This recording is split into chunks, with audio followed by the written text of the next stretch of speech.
I am Kim Jackson, 24 years old, a psychologist from Florida. The moment I caught him with her, the world didn't just stop. It cracked open, spilling out everything I thought I knew about love, trust, and myself. It happened in my own apartment, on a humid Tuesday evening when I came home early from work. I remember the way the air conditioner hummed faintly as I turned the key and pushed open the door, holding a bag of groceries in the silly excitement of surprising my boyfriend, Eric, with his favorite dinner. But surprise was waiting for me instead. The first thing I saw were her shoes, red heels, tossed carelessly near the couch. Then I heard her giggle, and Eric's voice low and familiar saying, "You're so much fun, Chloe." I didn't even realize I'd dropped the grocery bag until the sound of breaking glass jolted me back. They turned, half-dressed, shocked, frozen. And in that one instant I saw not guilt, not regret, but fear. Fear that I had caught them, not fear of losing me. "Kim," Eric stammered, stepping forward. "It's not what it looks like. Don't," I said, my voice shaking but sharp. "Don't you dare insult my intelligence." Chloe, my supposed best friend, pulled the blanket tighter around herself, muttering, "It just happened." That was the line that broke something inside me. Have you ever experienced this kind of betrayal? Share your story in the comments, and subscribe if you believe no one should be treated this way. The irony wasn't lost on me. I was a psychologist who spent her days helping others rebuild after heartbreak. Yet here I was, watching my own life crumble like a case study gone wrong. Eric tried to follow me as I left, but I slammed the door behind me and didn't stop walking. I walked for blocks, past glowing storefronts, through the heavy Florida air until I found myself on the beach, barefoot and numb. The waves rolled in like they were mocking me, calm, steady, merciless. I sat on the damp sand and stared at the horizon, wondering how love could turn so poisonous, so fast. The truth was, the signs were always there. Eric's sudden late nights, Chloe's constant curiosity about my relationship, my own gut feeling that something wasn't right. But I ignored it, because I wanted to believe I was the exception, not another woman in a story of betrayal. Now, I was the story back home. I found my reflection in the mirror, eyes red, hands trembling, face pale. And beneath all that hurt, I saw something else rising, something sharp and alive. Anger, not the reckless kind, but the kind that thinks, the kind that plans. That night, I blocked both of them, deleted our pictures, and I made a promise to myself. Not just to move on, but to rise so high that the next time they saw my name, they'd feel it in their bones. They took my heart. I'd take back my power. The next morning, I walked into my clinic like nothing had happened. But every client who sat across from me, every tear I wiped, every word of advice I gave, felt heavier, truer. A woman came in that day crying over a man who left her for someone younger and prettier. I listened to her pain, but for the first time, I didn't just empathize. I understood. People betray out of weakness, I told her quietly, and weakness always collapses on itself. Your job is not to fix them. It's to heal yourself enough to never go back. She smiled faintly, her eyes meeting mine. "You sound like someone who's been through it," I smiled back. "I have." The days turned into weeks, and I buried myself in work. I took on more clients, volunteered at the trauma center, and started writing articles online about self-worth and recovery. Each post gained more traction than the last. Women from all over commented, shared, thanked me for saying what they couldn't. One morning, I woke up to an email from a wellness magazine offering to feature me in their Voices of Healing column. That same afternoon, Chloe called from an unknown number. I answered out of instinct. "Kim? Please don't hang up," she said quickly. I wanted to say I'm sorry. Eric and we broke up." I said nothing. "He said I'll never be you," she continued, her voice cracking. "He said you're the one he should have chosen." For a brief moment, I felt the old ache stir, the one that wanted to hurt back. But I didn't, because something inside me had changed. "I hope you find peace, Chloe," I said, and hung up. When I looked at myself in the mirror again that night, I didn't see the broken girl from before. I saw a woman rebuilding herself. Quietly. Fiercely. And somewhere deep down, I knew this was just the beginning. In the weeks after Eric and Chloe's betrayal, I thought time would numb the pain. But betrayal doesn't fade quietly. It echoes in every conversation, every memory, every small reminder that life goes on even when yours feels like it stopped. As a psychologist, I was supposed to understand healing. I taught people how to move on, how to forgive. But when I looked in the mirror each morning, I saw a contradiction. A woman preaching peace while burning with rage underneath. At work, my coworkers had started whispering. News traveled fast in our small Florida clinic. Chloe had been my best friend, a nurse who sometimes referred clients to me. And when she suddenly stopped coming to the office, people noticed. She ran off with Kim's boyfriend. I overheard one of the interns whisper by the coffee machine. The other chuckled. Damn, that's cold. I walked past them silently, pretending not to hear, but their words cut deep. They weren't mocking Eric. They were mocking me, the girl who should have known better. Those whispers became my daily background noise. The pitied glances, the forced small talk, the sympathetic half smiles, all of it was worse than being ignored. It was humiliation disguised as concern, and Eric, he moved on like nothing happened. His social media showed him and Chloe smiling at a beach bar, her arms around him, his caption reading, "Sometimes you find love where you least expect it." That post had over 200 likes. I threw my phone across the couch and sat there trembling, not from sadness, but fury. One Friday afternoon, my supervisor, Dr. Melendez, called me into his office. "Kim," he said gently, "I heard what happened between you and Chloe. I just want you to know I understand if you need some time off." I forced a smile. "I'm fine, sir. Work helps." He nodded, then added, "Still, be careful with personal relationships at work. They can complicate things." That sentence stayed with me long after I left his office. Be careful with personal relationships. As if this betrayal was somehow my fault. As if being loyal, trusting and honest made me careless. That day, I decided something quietly. I'd never again let anyone make me feel small. The injustice didn't stop there. A few weeks later, I discovered that one of my research articles, a piece I had been working on for months about trauma recovery, had been submitted to a professional journal under someone else's name, Eric's. He'd taken my draft. My notes, my work. I confronted him outside the community center where he volunteered. He looked startled to see me but quickly recovered, flashing that same charming smile that had once melted my heart. "Kim, I can explain." "Explain what?" I snapped, stepping closer. "You took my paper and published it as your own. How could you?" He shrugged, hands in his pockets. "You left your laptop unlocked the night we, I thought you weren't going to submit it anyway." I stared at him, speechless. He tilted his head. "Besides, your name carries less weight than mine in that field. Let's be real, babe. I did you a favor." That word, babe, hit me like a slap. I took a breath, every part of me trembling with controlled rage. "You didn't just steal my work," I said quietly. "You stole my voice," he smirked. "Guess you should have spoken louder." That night, I sat alone on my apartment balcony, staring at the city lights. The betrayal had layers now, personal, professional, emotional. They didn't just cheat on me. They erased me. But what they didn't realize was that you can't erase someone who's already rebuilding. A few days later, I received an invitation to a psychology conference. Ironically, Eric was one of the featured speakers, presenting my research. I almost didn't go.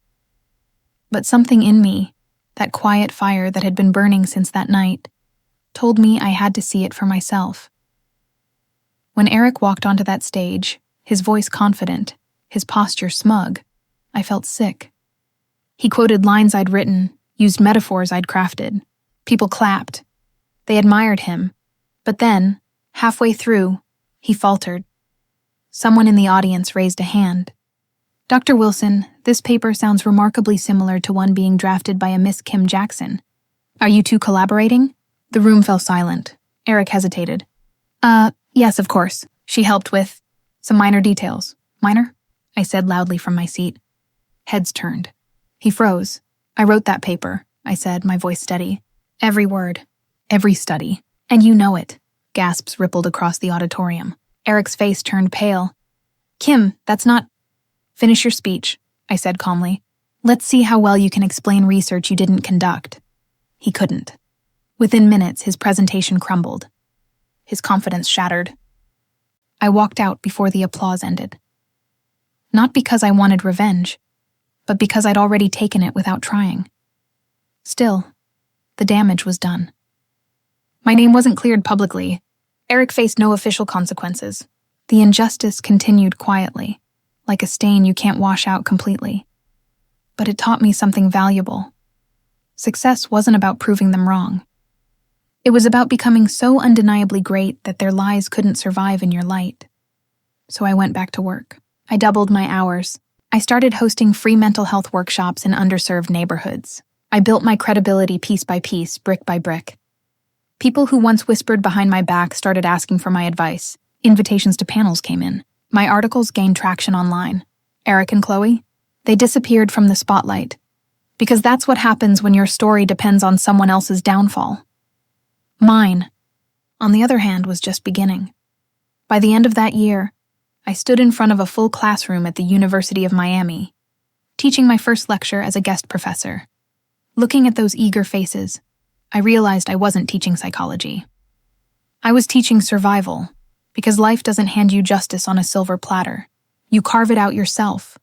One decision, one small victory at a time, and I intended to carve mine so deep, they'd never forget my name again. I thought I was past the worst of it. I really did. After months of silence, professionalism, and relentless focus, I believed I had built a wall between myself and the pain. But betrayal doesn't just vanish. It hides under the surface, waiting for the smallest crack to crawl through. And mine came on a Wednesday morning, when my name was left off the annual recognition list at the clinic. My team had nominated me for the Outstanding Contribution to Mental Health Award. A big deal for young psychologists like me. The newsletter came in while I was drinking my coffee, skimming through my emails before my first session. And there it was. The list. The names, but not mine. Instead, under Research and Outreach Program, it read, Eric Wilson. Again. My chest tightened. My heart pounded. For a second I thought I was seeing things, that maybe it was an old email or a typo. But it wasn't. The same outreach project I had started, organized, and executed, the one I'd poured hours into, had been credited to him. I dropped the mug.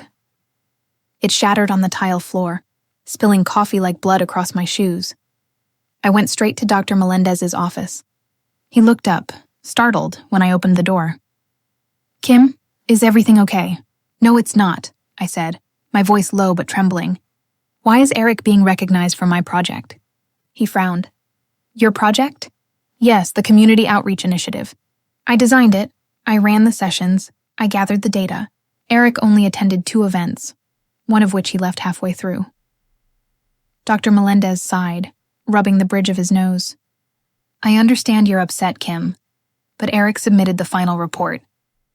His name was on all the materials. If you wanted recognition, you should have ensured proper authorship. The air left my lungs. You're saying this is my fault? I'm saying documentation matters. In this field, credit follows paperwork. I wanted to scream. Instead, I walked out, because I knew if I stayed, I'd say something I couldn't take back. That afternoon, I locked myself in my car during lunch break, gripping the steering wheel so hard my knuckles went white. My phone buzzed. A text from Chloe. Saw the clinic's post. Guess Eric's really killing it, huh? I stared at the screen, the words blurring through my tears. I didn't reply. I didn't have to.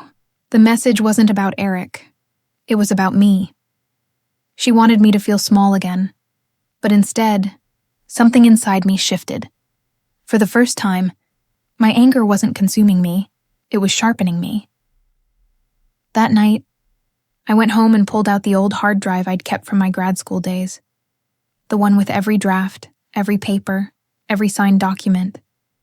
I found the original project proposal, complete with my signature and time-stamped revisions.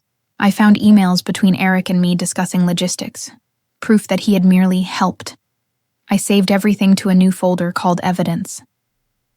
Then, for the first time since it all began, I didn't cry. I planned. Still, the breaking point wasn't just about stolen credit or public humiliation. It came from what followed. The whispers, the pity, the quiet isolation that seeps into every corner of your life after you've been wronged. At lunch, people stopped sitting next to me. My friends texted less. When they did, it was awkwardly polite, as if betrayal was contagious. Once I overheard 2 coworkers outside the restroom. "Kim's still bitter about Eric," one said. "Can you blame her? He moved on." "She's stuck," the other replied. I pressed my palm to the cold wall and took a deep breath. That was the moment I realized forgiveness was overrated. Weeks passed, but something in me had hardened. I stopped smiling out of habit. I stopped explaining myself. I stopped trying to make people comfortable with my pain. Instead, I poured everything into my work. My work. Late nights turned into early mornings.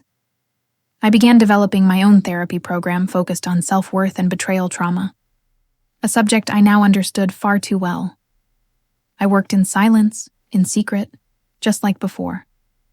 But this time, I documented everything, every version, every note, every meeting, because this time, no one was stealing what was mine.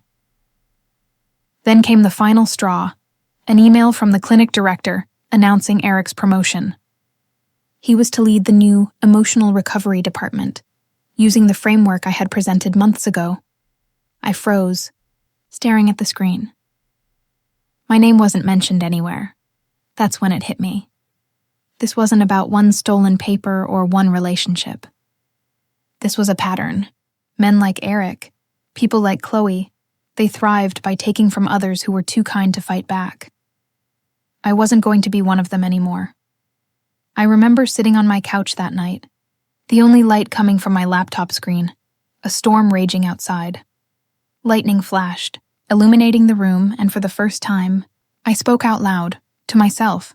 No more being quiet. The words felt strange, heavy, powerful. I opened a blank document and started typing. Not a research paper, not a therapy plan, a letter, to the board. I detailed every instance of Eric's plagiarism, every stolen credit, every manipulated project. I attached the evidence, and at the end, I wrote one sentence that would change everything.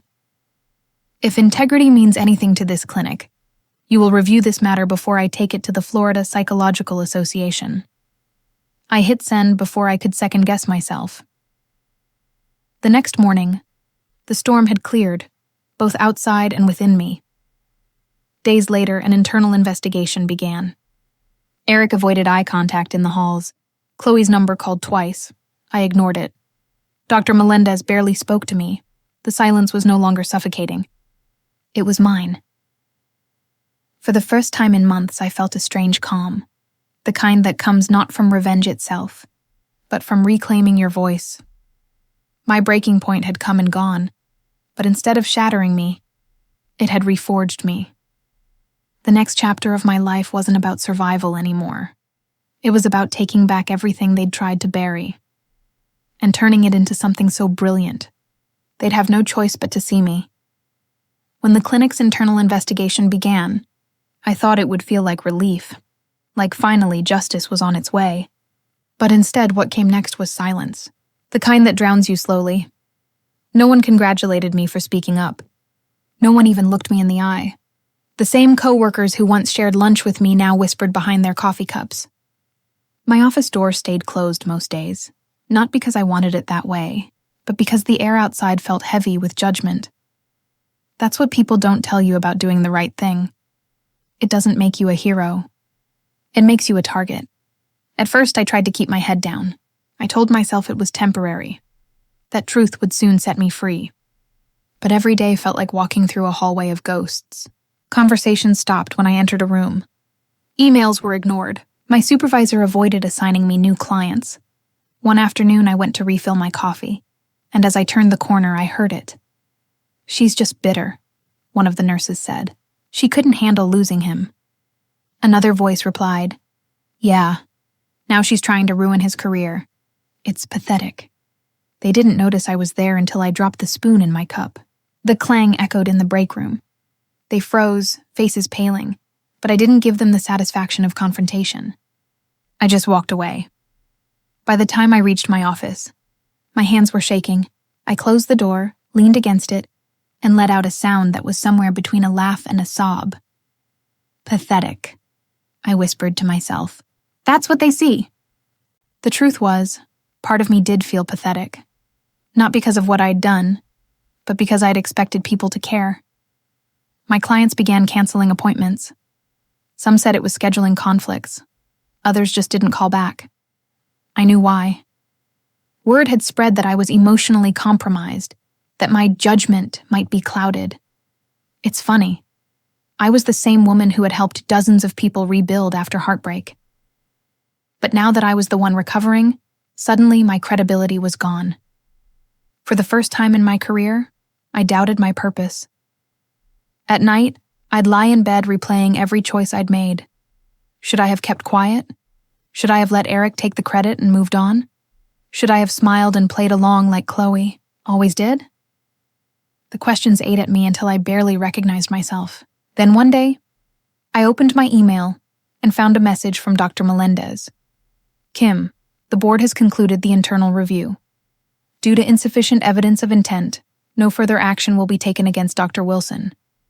We ask that you focus on your professional duties and avoid unnecessary conflict moving forward." I stared at the screen, my heart sinking. Insufficient evidence. All those late nights gathering documents, all those hours spent writing, every ounce of courage I'd mustered, dismissed in one cold sentence. My vision blurred as tears filled my eyes. I read it again and again, but the words didn't change.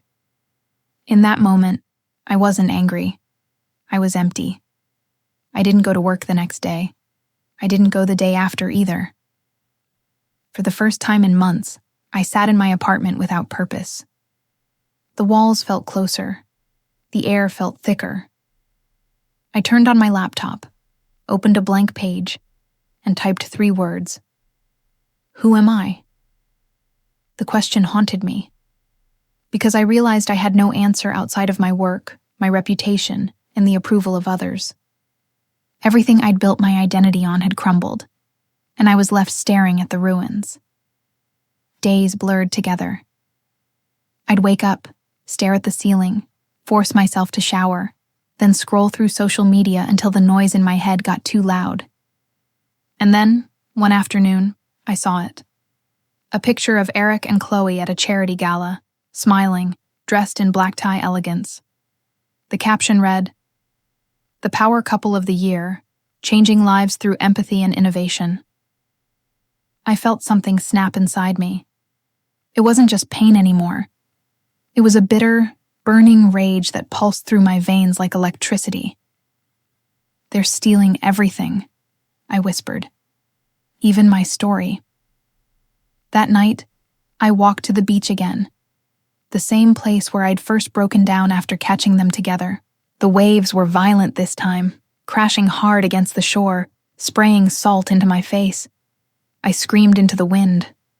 Not words, just a raw, unfiltered sound that came from somewhere deep, somewhere I didn't know existed. When it was over, I sank to my knees, my body trembling. And that's when I saw her, an old woman sitting on a bench, watching me quietly. Her silver hair glowed under the streetlight. She didn't say anything at first, just waited until I caught my breath. "Rough night?"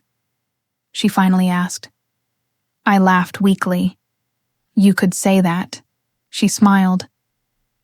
"It passes, you know, the ache, the anger. It always does." "I don't want it to pass," I admitted.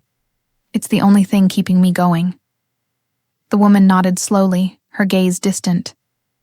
"Then use it. but don't let it use you. Those words lingered long after she walked away. That night, for the first time in weeks, I slept. And when I woke, I felt something new. Not peace, but purpose. If the system wouldn't recognize my worth, I'd build one that did. If people refused to see the truth, I'd make it impossible for them to look away. If Eric and Chloe wanted the spotlight, I'd outshine them until they disappeared in my glow. I returned to work the next week, quiet and composed. My coworkers stared as I walked past, but I didn't care. I wasn't there to please anyone anymore. During my lunch break, I pulled out my notebook and began sketching ideas, programs, workshops, online courses for women dealing with betrayal trauma. If the clinic wouldn't support me, I'd build my own platform. It was a spark at first, just an idea scribbled between therapy notes and grocery lists. But it grew, slowly, like a heartbeat returning after a long silence. That night, I bought a domain name, reclaimher.com. I didn't know then that it would change everything. But I did know this. I was done waiting for justice. From now on, I'd create my own. The first time I saw the Reclaim Her logo on my laptop screen, I didn't realize what it would become. It was a plain white page with a simple tagline: "Healing isn't weakness." But for me, it felt like the start of something sacred. It wasn't about revenge anymore. Not fully. It was about reclaiming myself from the people who had tried to silence me. I spent every night after work building the site, writing articles about self-worth, betrayal, and recovery. I used everything I knew as a psychologist and everything I'd lived through as a woman scorned. I didn't hide behind my title or credentials. I wrote as me, Kim Jackson, the woman who was broken and got back up. At first, the site was small. A few views, a few comments, women sharing their pain in whispers. My husband cheated and blamed me. My boss took credit for my work. My family said I was dramatic. Each message felt like a mirror. I saw myself in every line. So I answered them, personally. Every night, I wrote back, reminding strangers that they weren't crazy, that they weren't weak, that they weren't alone. Within weeks, Reclaim Her started growing. Hundreds of visits turned into thousands. And one morning, while sipping coffee at my kitchen counter, I got an email notification. Subject: Feature request. Reclaim Her for the Modern Mind podcast. I blinked. Twice. The Modern Mind was a popular psychology podcast run by Dr. Lila Torres, a woman I'd admired since college. I opened the email. Hi, Kim. I've been following your work on Reclaim Her. Your perspective on trauma and resilience is deeply powerful. Would you be open to joining me for an interview? My hands trembled. For a moment, I just stared at the screen, speechless. I thought about Eric and Chloe, about the clinic, about every whispered insult and every cold shoulder. They'd tried to bury me. But here I was, being invited into the light. The day of the podcast, I almost didn't go. My nerves were wild, my palms sweaty, my heart thundering. I looked in the mirror, straightened my blazer, and told myself quietly, "You belong here." Dr. Torres greeted me with a warm smile and calm eyes. "Kim," she said as we sat in the studio, "your story, your journey, it's incredibly raw.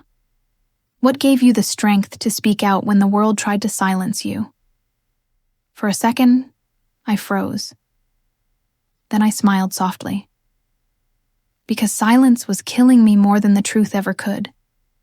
She nodded. "You turned your pain into purpose. That's power." When the episode aired a week later, my inbox exploded. Messages poured in from all over the country. Women, men, even teens, sharing their stories, thanking me for giving words to their feelings. "You made me realize I'm not broken. I left my toxic job because of your story." I finally reported what happened to me. Thank you. Each one felt like a piece of my shattered heart being glued back together. But with attention came backlash. Eric texted me one night. So this is what you're doing now? Playing the victim for views? I stared at the message for a long time before replying. No.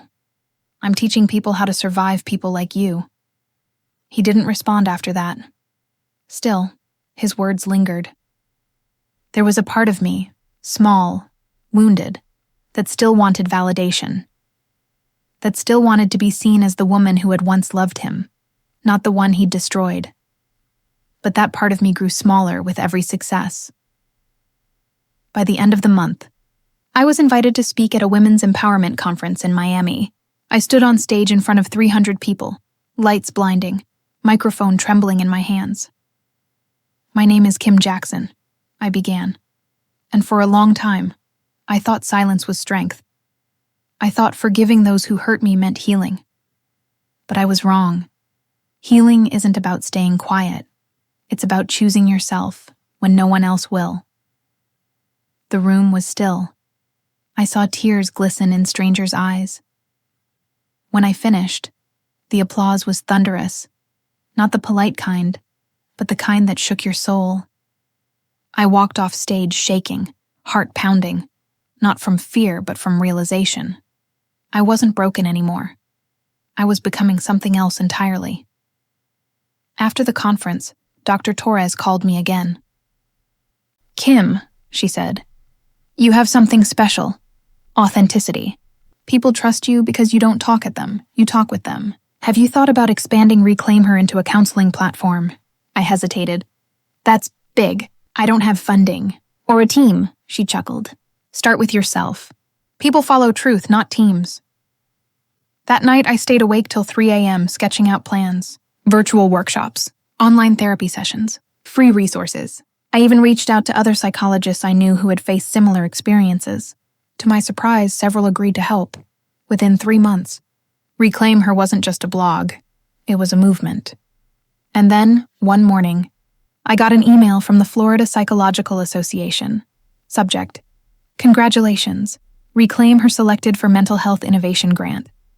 I gasped. My project, had been chosen for a $50,000 grant to expand digital access to trauma recovery programs. I sat there at my desk, tears streaming down my face. The same institution that had once ignored my complaint was now funding my mission. I couldn't help but laugh, not out of mockery, but out of poetic satisfaction. Life had a strange way of coming full circle. But even as my career flourished, part of me knew I hadn't reached the final act yet. Because healing doesn't mean forgetting. And forgiveness doesn't mean letting people escape accountability. I hadn't heard from Chloe in months, until one evening. She appeared at one of my workshops. She looked different, older, worn down, regret written in every line of her face. Kim, she said quietly after the session. I needed to see you.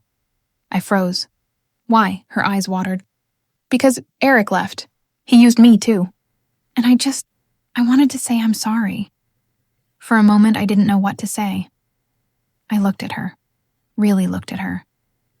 The woman who'd betrayed me now looked like a ghost of herself. And in that moment, I realized something profound. She wasn't my villain anymore. She was just another casualty of his selfishness. I nodded slowly. I accept your apology, I said. But I can't carry your guilt for you. She wiped her tears. I know. As she walked away, I felt lighter. Not because I forgave her, but because I no longer needed revenge to feel whole. That night, I stood by my window, city lights reflecting off the glass, thinking about how far I'd come. The woman who had once begged for recognition now commanded it effortlessly. The one who'd been silenced now had thousands listening. And the best part, I'd built it all on my own terms. This wasn't just discovery, it was power. Real, quiet, unstoppable power. The first real taste of success didn't make me reckless. It made me deliberate. I knew what I had to do next. The world now saw me as the founder of Reclaim Her, the woman who turned pain into purpose. But I wasn't finished. Not while Eric was still walking around, wearing a stolen crown built from my ideas. Justice wasn't loud. It was quiet, methodical, and patient. So I began to set the stage. The Florida Psychological Association's grant came with a condition. I had to host a large public seminar on trauma recovery, sponsored by their board. It was to feature various professionals in the mental health field. That's when an idea took root. I opened the list of suggested speakers. And there it was. Dr. Eric Wilson. For a moment, I just stared at the name. The irony almost made me laugh. I took a deep breath and typed my response to the board. I'd be happy to have Dr. Wilson as a speaker. I think it would be meaningful to showcase a range of professional approaches. I smiled as I hit send. They didn't need to know that I was no longer the woman who broke coffee mugs over betrayal. They were inviting him to my stage, and this time, I was the one holding the microphone. Over the next 2 months, I prepared everything down to the smallest detail. I curated every topic, every panel discussion, every presentation slide. I made sure the theme, authenticity and healing, would make Eric's words taste like ash in his mouth. I wanted the stage to expose him, not with accusations but with contrast. While I worked, I played his old interviews in the background. His voice made my skin crawl, but I studied him like a chess player studies their opponent's past moves. I learned every phrase he used, every story he exaggerated. The man hadn't changed. He was still charming, polished, and hollow. One night, I got a message from the board secretary. "Kim, would you like to co-present the opening keynote with Dr. Wilson?" I almost dropped my phone. Co-present? A year ago, I would have declined out of fear. But this wasn't a year ago. I typed back, "Absolutely. Let's make it happen." In the weeks leading up to the event, my days were a blur of logistics and press calls. Reclaim Her had grown into something I could barely recognize. My story had been covered in Psych Today, and a national magazine wanted an interview. But no matter how far I'd come, there was always that part of me that remembered the silence of my old office, the whispers in the hallway, the sting of being dismissed. Now, I was going to walk into a room full of those same people, and they'd have to listen. The morning of the seminar, I arrived early at the Miami Convention Center. Rows of chairs glimmered under stage lights, banners with my name printed across them. I walked up to the podium, feeling the hum of the microphone vibrate under my fingers. A year ago, I was begging for recognition. Now they were all here to hear me. Eric arrived late, of course. I spotted him from across the room. Same confident walk, same smug smile. "Kim," he said, approaching me like we were old friends. "Long time no see." I forced a polite smile. "Eric, glad you could make it." He chuckled.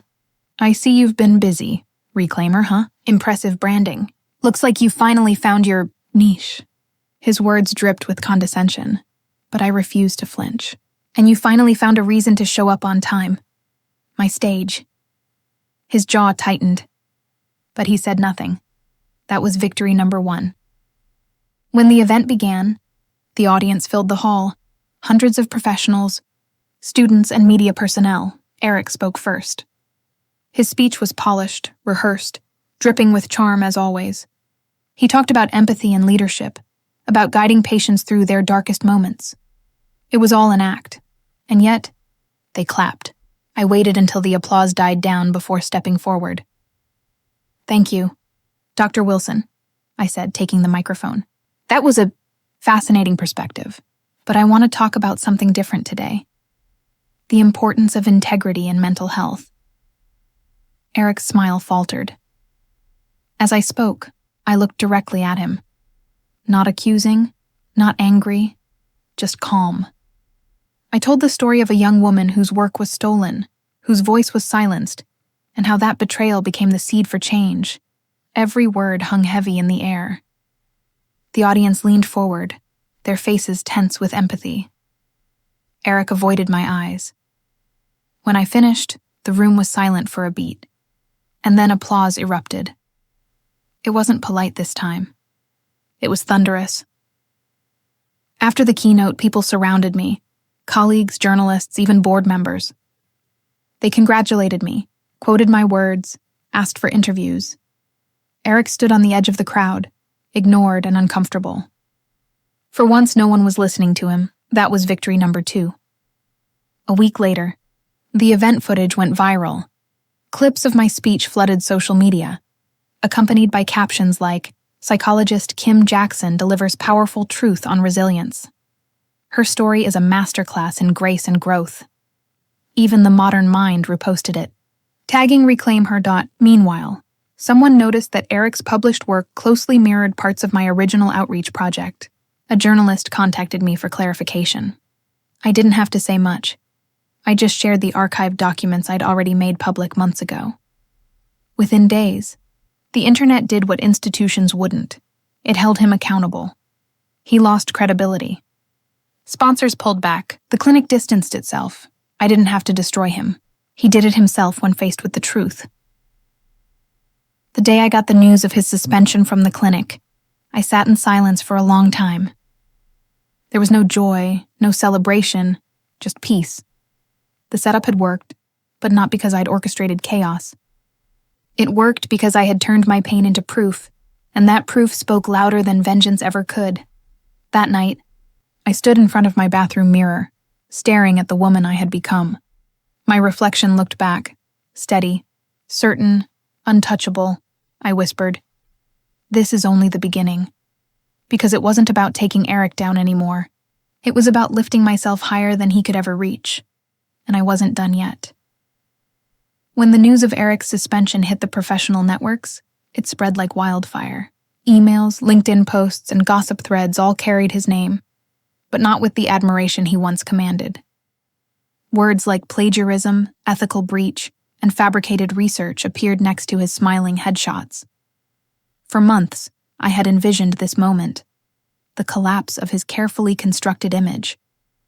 But when it actually happened, I didn't cheer. I simply sat at my desk, reading the headlines, and felt a deep, quiet satisfaction settle in my chest. This was justice, not explosive, not cruel, just inevitable. That morning, I received a message from Dr. Melendez, the same supervisor who had once told me to avoid unnecessary conflict. "Kim, I wanted to personally reach out. I saw the article. I think the board owes you an apology and recognition for your contributions." I smirked. Now he wanted to talk. I replied politely. "Thank you, Dr. Melendez.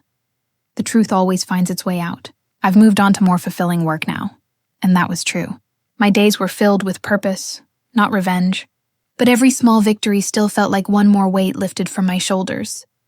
The week after the scandal broke, I was invited to deliver a keynote at a national psychology summit in Chicago. The theme was Voices of Change. They wanted me to talk about resilience and authenticity. I couldn't have scripted it better myself. As I walked into the massive convention hall, I saw faces from every part of my journey. Colleagues who had doubted me, mentors who had ignored me, and strangers who now treated me like an icon. Eric wasn't there, of course. He had reportedly taken an indefinite leave from the field.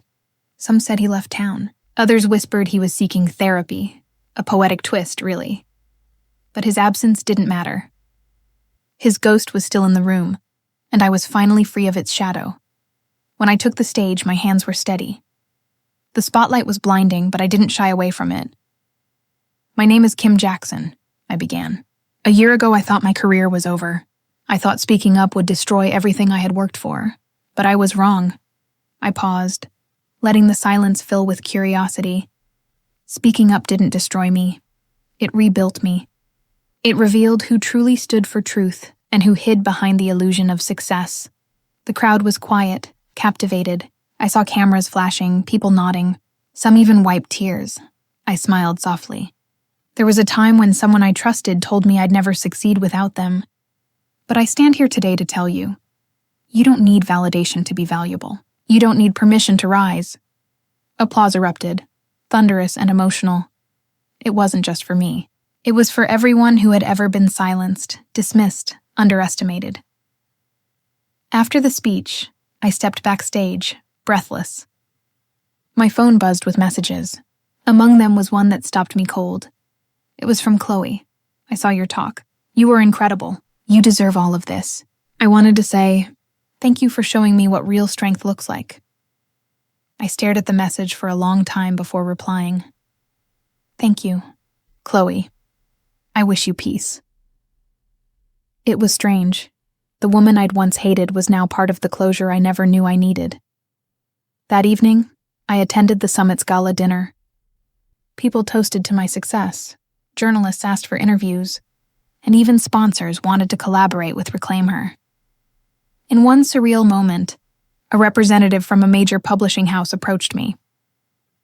Ms. Jackson, she said with a warm smile, we'd love to offer you a book deal, a memoir perhaps, something about your journey, turning pain into power.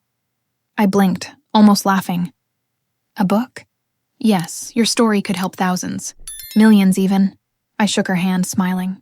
Let's do it. That night in my hotel room, I stared at the Chicago skyline, glittering like a promise, and felt tears fill my eyes. Not of sadness. Not even of triumph, but of release. For the first time, the future didn't scare me.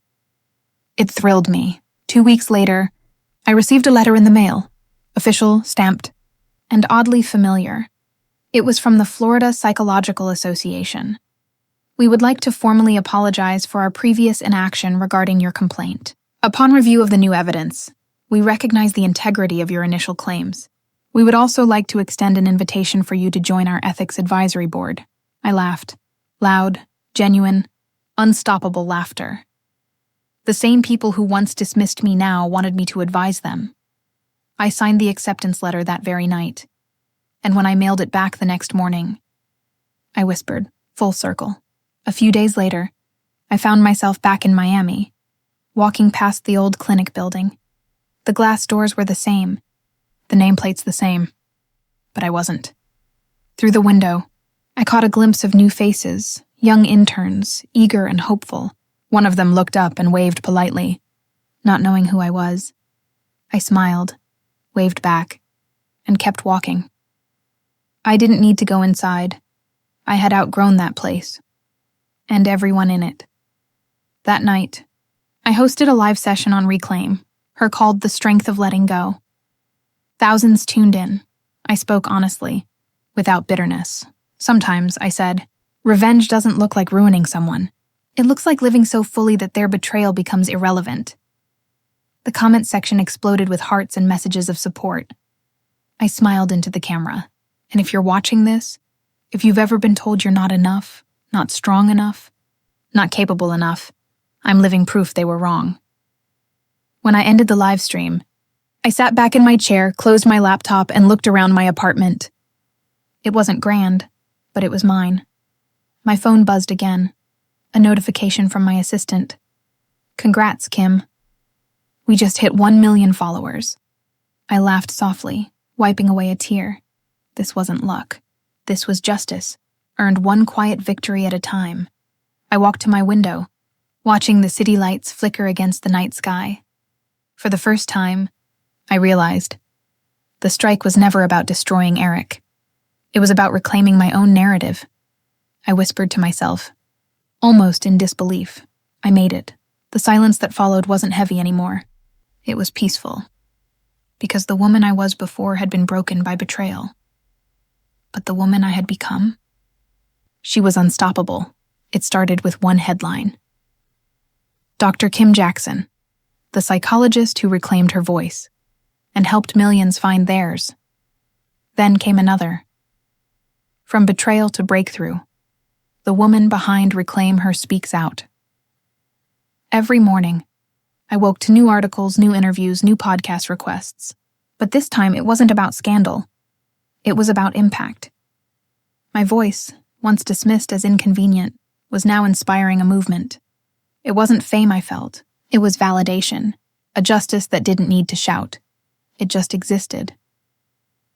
When my book, The Weight of Silence, hit the shelves, I didn't expect the response it received. Within a week, it climbed to the top of the psychology and self-help charts. The messages poured in faster than I could read them. Your story helped me leave an abusive marriage. I quit a toxic job because of you. I'm studying psychology now. You changed my life. Every message was like a heartbeat, proof that my pain had transformed into purpose. But what came next was something even I couldn't have planned. 2 months after the book's release, Good Morning America invited me for a live interview. Standing backstage under the blinding studio lights, I caught a glimpse of myself in the mirror. Sleek hair, calm smile, eyes no longer haunted by the past. A year ago, I was crying over betrayal. Now, I was mic'd up, waiting to be introduced as a thought leader. Please welcome Dr. Kim Jackson, the founder of Reclaim Her, author, and national voice for resilience. The applause hit like a wave. I stepped onto the stage, heart racing but steady. The host smiled warmly. Kim, your story has touched millions. What would you say to the woman watching right now who feels broken? I took a breath, steady and slow. I'd tell her that brokenness isn't the end. It's just the moment before you rebuild. The world tried to convince me I wasn't enough, and I believed it for a while. But healing isn't quiet, it's powerful, and once you claim your story, no one can use it against you. The host nodded, moved. That's beautiful. It's true, I said simply. The audience erupted into applause again. And somewhere in that sound, that chorus of belief, I found something I hadn't even realized I was missing. Forgiveness, not for Eric, not even for Chloe, for myself. Later that night, as I scrolled through social media, I noticed a familiar name trending, Eric. Someone had found his old interviews, the ones where he spoke about leadership and compassion. People were now commenting under them, exposing his hypocrisy. Funny how this guy plagiarized and gaslit his own partner. Maybe he should take a page out of Kim's book. Literally. For a moment, I stared at the screen, torn.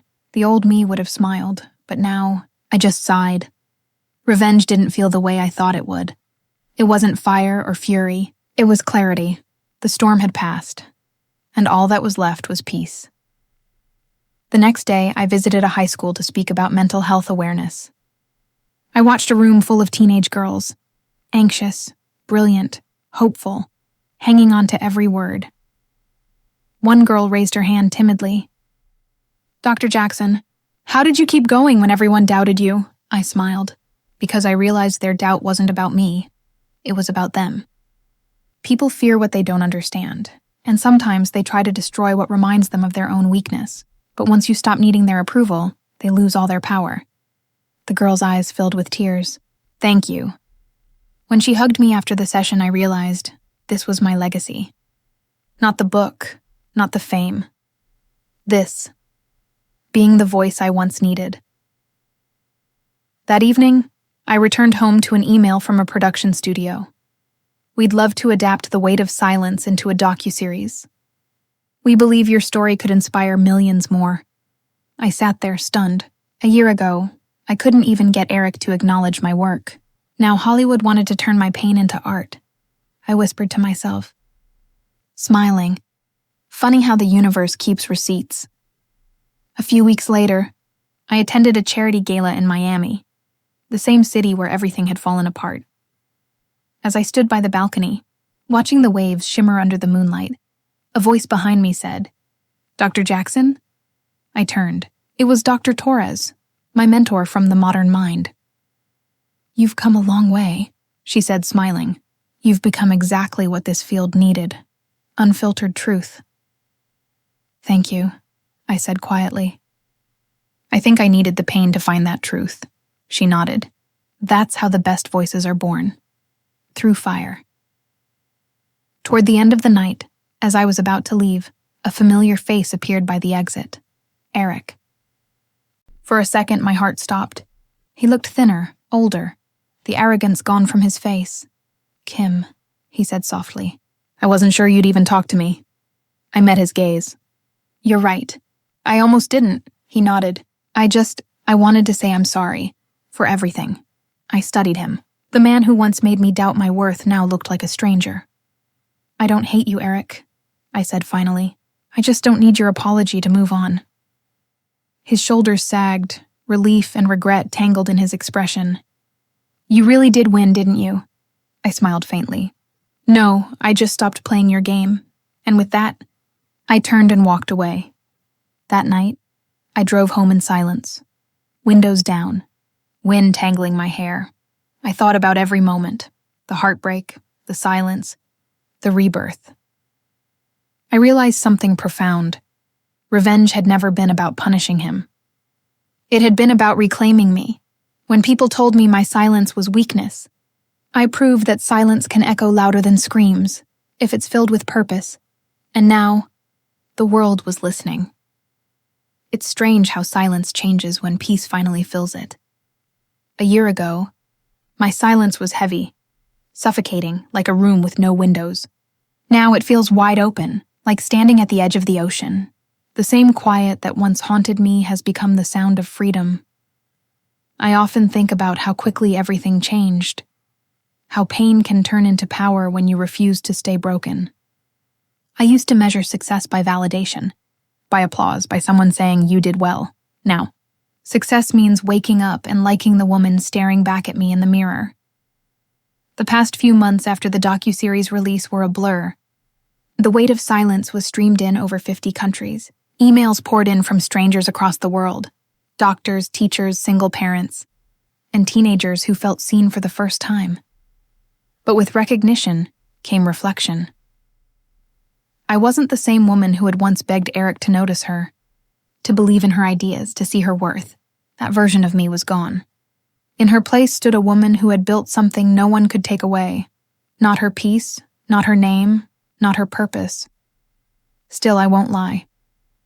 There were nights when the fame felt overwhelming, when the praise sounded too much like noise. I had spent so long surviving chaos that calmness sometimes felt foreign. One night, I sat on my apartment balcony in Miami, watching the city lights ripple against the waves. I thought about all the versions of myself I'd been.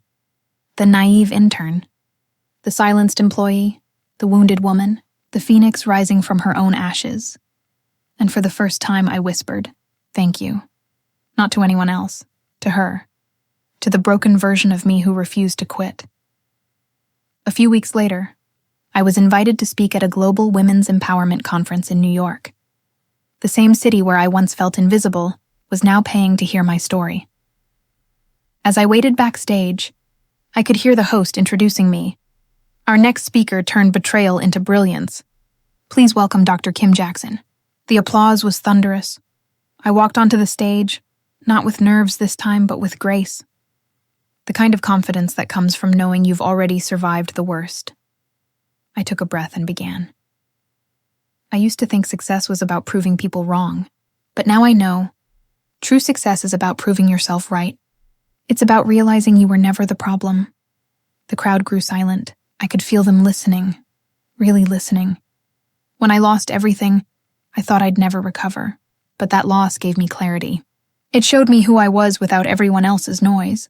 And that woman, the quiet one, the hurt one, she turned out to be stronger than I ever imagined. The applause that followed wasn't just sound, it was understanding. After the speech, I was approached by women from all walks of life. Entrepreneurs, nurses, stay-at-home mothers. Each one had a story of being dismissed, disrespected, or forgotten. A young woman named Aisha hugged me with tears in her eyes. "You made me believe it's okay to start over," she said. "I filed for divorce last month because of you."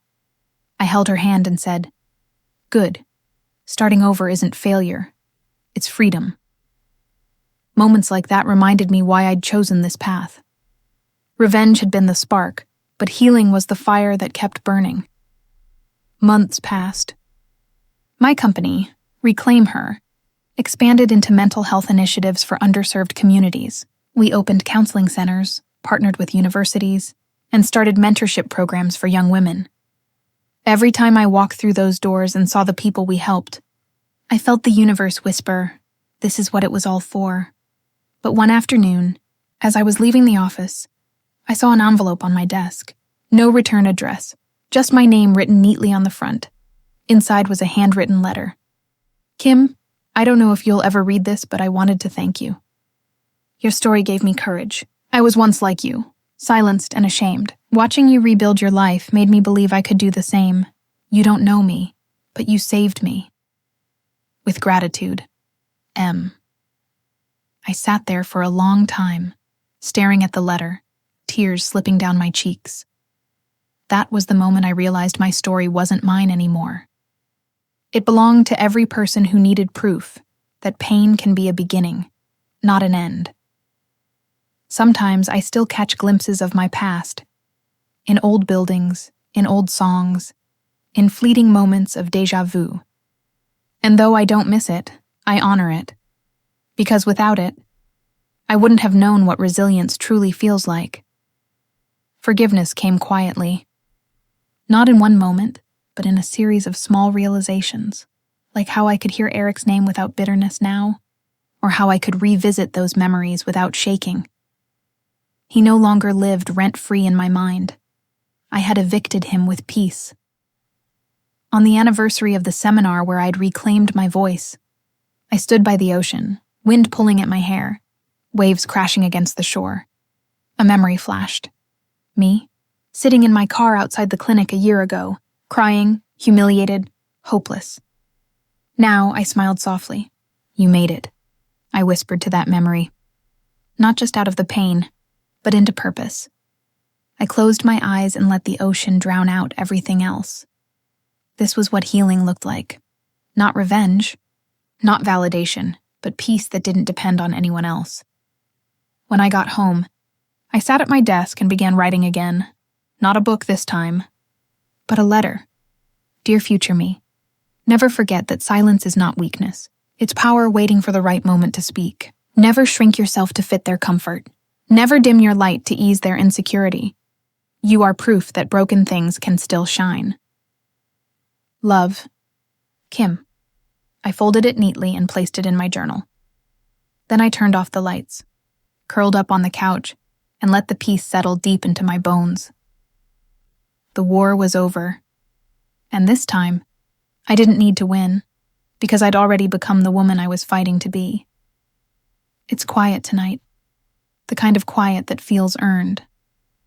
I'm sitting by my window, city lights reflecting off the glass, thinking about how every ending once looked like a beginning in disguise. A year ago, I would have filled this silence with doubt, replaying every cruel word, every moment I was underestimated. Now I fill it with gratitude, because every scar led me here. This isn't the story of a woman who got revenge. It's the story of a woman who got free. The Reclaim Her Foundation now spans 3 countries.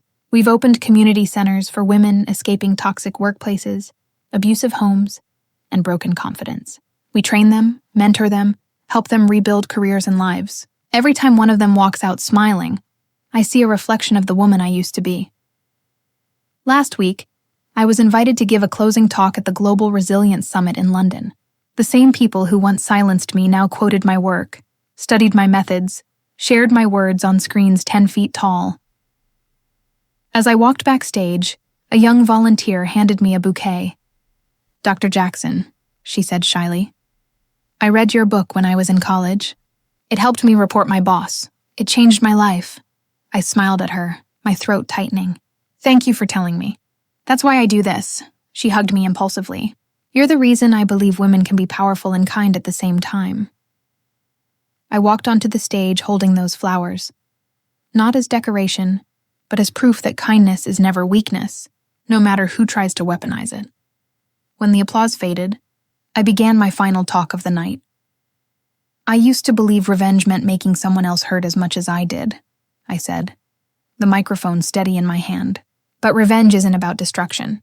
It's about reclamation. It's the quiet act of saying, you no longer control how my story ends. The room was still.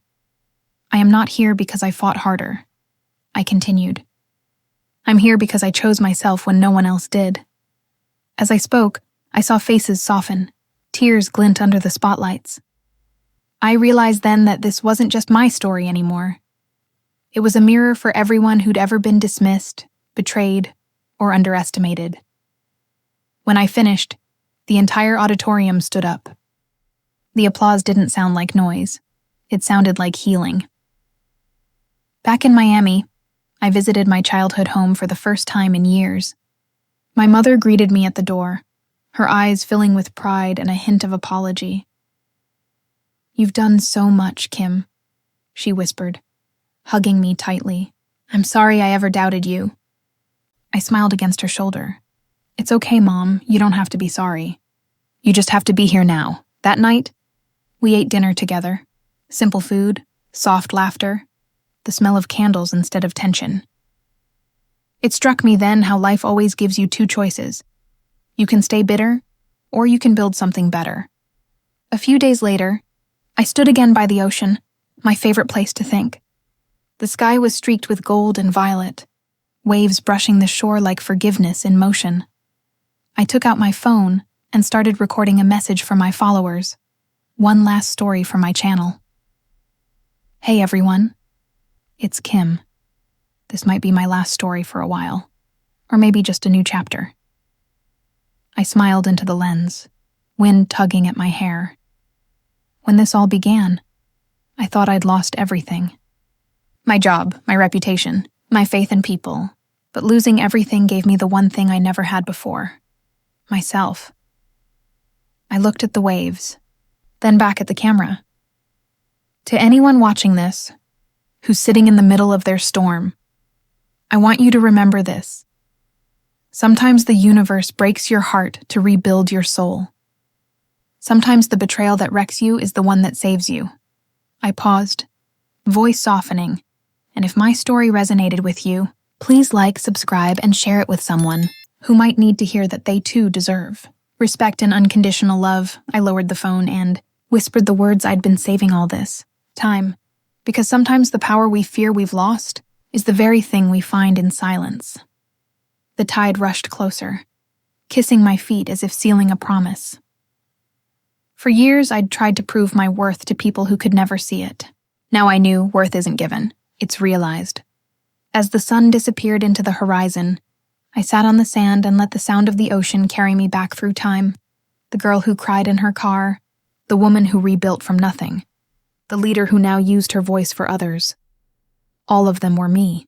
All of them were necessary. I took a deep breath and said softly, "You did it, Kim. You kept your promise to yourself." The world didn't owe me closure. I had written my own. When I got home, I placed my old ID badge from the Modern Mind in a small wooden box, along with the letter from M, the thank you notes from my team, and the key to my first office. Not trophies, not reminders, just memories of the journey. Then I wrote one last line in my journal.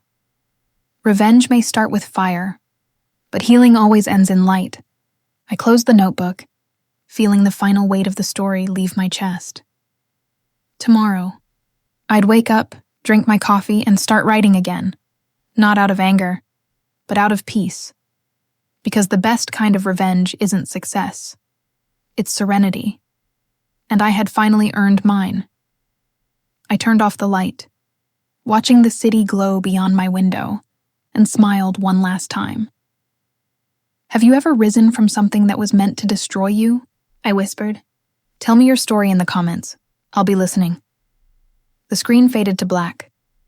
But my story, our story, would live on.